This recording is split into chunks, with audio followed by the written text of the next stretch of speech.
ಬಿಸಿ ಬಿಸಿ ಅನ್ನದ ಮೇಲೆ ಈ ಪಾಲಕ್ ಖಾರ ಅದ್ರ ಮೇಲೆ ಸ್ವಲ್ಪ ತುಪ್ಪ ಹಾಕ್ಕೊಂಡು ತಿಂತಾ ಇದ್ರೆ ಏನು ಸಕ್ಕತ್ತಾಗಿರುತ್ತೆ ಅಂತೀರಾ. ನೀವು ಕೂಡ ಡೆಫಿನೆಟ್ಲಿ ಇಷ್ಟಪಡ್ತೀರಾ, ಒಮ್ಮೆ ಟ್ರೈ ಮಾಡಿ. ಮೊದಲಿಗೆ ಇದನ್ನು ಮಾಡ್ಕೊಳ್ಳೋದಕ್ಕೆ ಒಂದು ಬಾಣಲಿಗೆ ಸ್ವಲ್ಪ ಎಣ್ಣೆ, 2 ಟೇಬಲ್ ಸ್ಪೂನಷ್ಟು ಕಡಲೆಬೇಳೆ, ಸ್ವಲ್ಪ ಜೀರಿಗೆ, ಮೆಂತ್ಯ, ಗುಂಟೂರು ಮೆಣಸಿನಕಾಯಿ, ಬ್ಯಾಡಗೆ ಮೆಣಸಿನಕಾಯಿನ ಹಾಕಿ ಫ್ರೈ ಮಾಡಿ, ಕರಿಬೇವಿನ ಸೊಪ್ಪು, ಬೆಳ್ಳುಳ್ಳಿ, ಸ್ವಲ್ಪ ಈರುಳ್ಳಿ, ಹುಣಸೆ ಹಣ್ಣನ್ನು ಹಾಕಿ ಮತ್ತು ಇದನ್ನು ಚೆನ್ನಾಗಿ ಮಿಕ್ಸ್ ಮಾಡಿಕೊಂಡು ಫ್ರೈ ಮಾಡ್ಕೋಬೇಕು.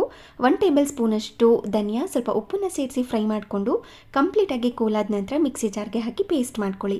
ನಂತರ ಒಂದು ಪ್ಯಾನ್ಗೆ ಸ್ವಲ್ಪ ಎಣ್ಣೆ ಕಾದಾದ ನಂತರ ಸಾಸಿವೆ, ಜೀರಿಗೆ, ಕಡಲೆಬೇಳೆ, ಉದ್ದಿನಬೇಳೆ, ಬೆಳ್ಳುಳ್ಳಿ, ಕರಿಬೇವಿನ ಸೊಪ್ಪು, ಒಣಗಿರುವಂಥ ಮೆಣಸಿನಕಾಯಿನ ಹಾಕಿ ಫ್ರೈ ಮಾಡಿ ಕಟ್ ಮಾಡಿ ಇಟ್ಕೊಂಡಿರುವಂಥ ಪಾಲಕ್ ಸೊಪ್ಪನ್ನು ಹಾಕಿ ಈ ಥರ ಸಾಫ್ಟ್ ಆಗೋ ತನಕ ಫ್ರೈ ಮಾಡ್ಕೋಬೇಕು.